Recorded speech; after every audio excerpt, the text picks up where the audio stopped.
ஆடு நடைகிறது என்று ஓநாய் கவலைப்பட்டது போல் இந்த கூட்டணியில் தேர்தல் அங்கீகாரம் பெற்ற கட்சியை விட தேர்தல் அங்கீகாரம் இல்லாத கட்சிக்கு கூடுதல் இடங்களை ஒதுக்கிவிட்டதாக கூறியிருந்தார். நான் அவரை வரலாற்றை திரும்ப பார்க்க சொல்லுகிறேன். 2011ஆம் ஆண்டு தேமுதிக அதிமுக கூட்டணியில் இருந்தபோது 41 இடங்கள் ஒதுக்கப்பட்டது. அன்றைக்கு அந்த கட்சிக்கு தேர்தல் அங்கீகாரம் இல்லை. ஆனால் அந்த கூட்டணியிலே இருந்த சிபிஐ, சிபிஎம் போன்ற கட்சிகளுக்கு தேர்தல் அங்கீகாரம் இருந்தது. அன்றைக்கு தேர்தல் அங்கீகாரம் இருந்த கட்சியை விட தேர்தல் அங்கீகாரம் இல்லாத கட்சிக்குத்தான் கூடுதல் இடங்கள் ஒதுக்கப்பட்டது என்பதை வரலாற்றை எடப்பாடி பழனிசாமி அவரும் மறந்துவிட்டார். அதேபோல் சென்னையை பற்றி பேசுகின்ற பொழுது தண்ணீரில் தத்தளிப்பதாக சொன்னார். கடுமையான புயல், மழை, வெள்ளம் வந்தபோது வெளி உலகத்துக்கே வராதவர். கொரோனா என்ற நோய் தொற்று தமிழகத்தை ஆட்டிவித்த போது ஆட்சி அதிகாரத்திலே இருந்த அன்றைய முதலமைச்சர் எடப்பாடி பழனிசாமி அவர்களோ அல்லது அவருடைய சகாக்களான அமைச்சர் பெருமக்களோ வீதிக்கு வரவில்லை.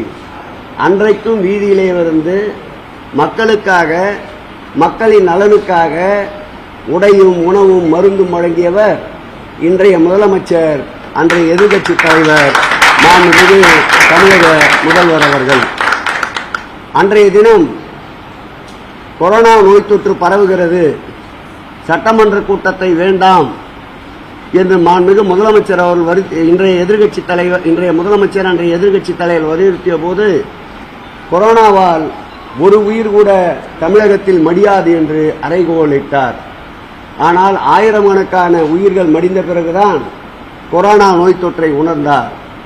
அந்த கொரோனா நோய் தொற்றிலிருந்து தமிழக மக்களை மீட்டவர் 2021ஆம் ஆண்டு ஆட்சி கட்டிலுக்கு வந்த பிறகு அந்த கொரோனா நோய் தொற்றின் போது தமிழக முதல்வர் 5000 ரூபாய் தர வேண்டும் என்று கோரிக்கை வைத்தபோது அதில் 1000 ரூபாய் கொடுத்து நழுவிய அன்றைய முதல்வர் எடப்பாடி பழனிசாமிக்கு பதில் சொல்லுகின்ற வகையில் ஆட்சி பொறுப்பை ஏற்றவுடன் 4000 ரூபாயை அனைத்து குடும்பங்களுக்கும் வழங்கிய பெருமை இன்றைய முதல்வர் மாண்புமிகு தமிழக முதல்வர் திராவிட மாடல் ஆட்சியின் நாயகன் அவர்களை சாரும்.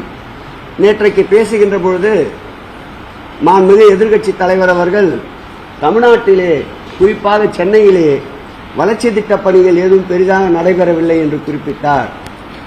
அரண்டவன் கண்ணுக்கு இருண்டதெல்லாம் பேய் என்பதை போல் எங்களுடைய ஆட்சி காலத்தில்தான் வடசென்னை வளர்ச்சி திட்டம் என்ற ஒரு உன்னதமான திட்டத்தை மாண்புமிகு தமிழக முதல்வர் கொண்டு வந்தார். அந்த திட்டத்தால் பாதுகாக்கப்பட்ட குடிநீர், சீரான கழிவுநீர் ஓட்டம், தடையில்லா மின்சாரம், பக்தவச்சலம் காலத்திலே கட்டப்பட்ட பள்ளி, மாதாவரத்திலே இருந்த பள்ளியை கூட இன்றைக்கு தனியார் பள்ளிக்கு அளவிற்கு தரம் உயர்த்தி கட்டியிருக்கின்ற சூழல். அதேபோல் அரசு மருத்துவமனைகள், அதேபோல் அரசு தடையில்லா மின்சாரத்திற்காக புதிதாக 33/11 கிலோவாட் கொண்ட துணை மின் நிலையங்கள், 130/11 கொண்ட துணை மின் நிலையங்கள் என்று எண்ணிலடங்கா திட்டங்களை சென்னைக்கு கொண்டு வந்து வட சென்னையை இன்றைக்கு வாடாத சென்னையாக மாற்றிய பெருமை மாண்புமிகு தமிழக முதல்வர்